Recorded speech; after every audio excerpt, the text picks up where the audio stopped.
समय सागर जी महाराज का पदारोहण और हम सब मानव चक्षुओं से अपने दृश्य को समझने की कोशिश करते रहेंगे, लेकिन समझने के लिए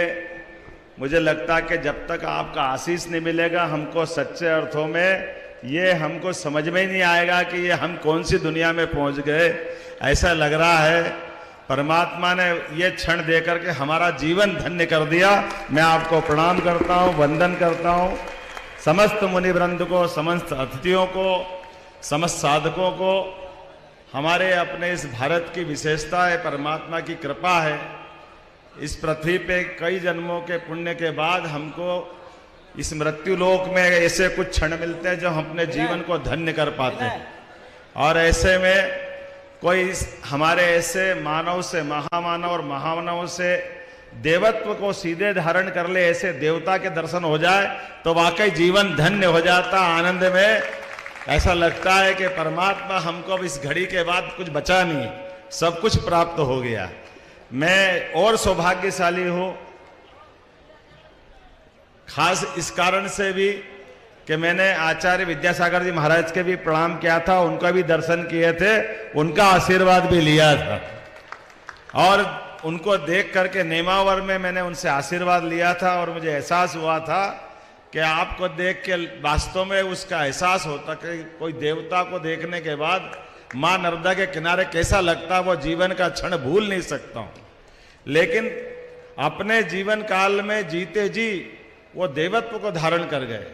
और आपकी कृपा से महाराज जी हमारी सरकार बनी तो हमने पहले कैबिनेट के पहले निर्णय में कुछ बातें इसी प्रकार से जोड़ी जिसके कारण से हमारी सनातन संस्कृति युगों युगों से दुनिया में अलग प्रकार से जानी जाती। कुछ हटके नहीं किया तो नियम से ही, लेकिन नियम का पालन नहीं कर रहे थे, उसको कैबिनेट में हमने लागू कर दिया। हमने कहा कि ये खुलेआम मांस की दुकानें, मछली की दुकानें हमारे मध्य प्रदेश में तो नहीं बिक सकती।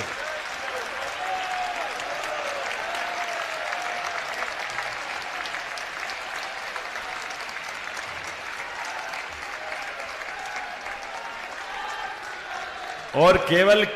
आदेश नहीं दिया,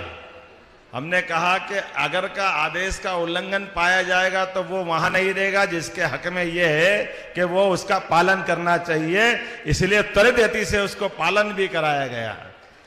और ये करके किसी पे एहसान नहीं किया। हमने अपने मूल धर्म का पालन किया जिसके आधार पर संविधान की शपथ ली थी। और वैसे तो ये समय आपके उस दृश्य को निहारने का है, कई सारी बातें हो सकती है, लेकिन यशस्वी प्रधानमंत्री को जरूर स्मरण करना चाहूंगा जिनके नेतृत्व में नई शिक्षा नीति 2020 लागू हुई है, जिसके माध्यम से हमारी वो गौरवशाली परंपरा जिसके कारण से भारत को भारत के रूप में जाना जाए, हमारे अपने उस गौरवशाली इतिहास के ऐसे कई पृष्ठों को स्मरण कराते हुए हमारी भावी पीढ़ी को उस लायक बनाया जाए जिसके कारण से वो गर्व और गौरवान्वित हो सके। उसमें भगवान महावीर स्वामी के विविध पक्ष, हमारे 24 तीर्थंकरों के विविध पक्षों को हमने पाठ्यक्रम में हिस्सा दे करके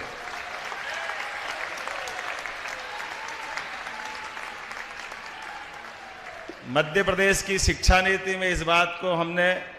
जोड़ा है कि आखिर हम अपने मानवोचित गुणों को संसार के सामने रखना चाहते हैं तो हमारी भावी पीढ़ी को उससे जरूर परिचय कराना चाहिए जिसके कारण से वो अपनी संस्कृति पे गर्व कर सके। ये संत की परंपरा, ये देवत्व की परंपरा केवल बोलने से नहीं होती, ये जीवन में कष्टों की परिसीमा और पराकाष्ठा करके भी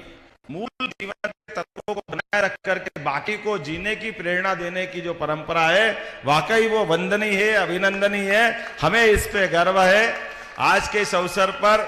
मैं विलंब से आया, इसकी क्षमा भी चाहता हूं और अब कोई विलंब न करते हुए उम्मीद करता हूं कि आपका हमारी सरकार पे, मध्य प्रदेश वासियों पे आपके माध्यम से आशीर्वाद मिलता रहेगा। वैसे आपकी जानकारी के लिए बता दूं कि सागर में आयुर्वेदिक मेडिकल कॉलेज जो बनने वाला है, हमने आचार्य विद्यासागर जी महाराज के नाम पे उस मेडिकल कॉलेज का नाम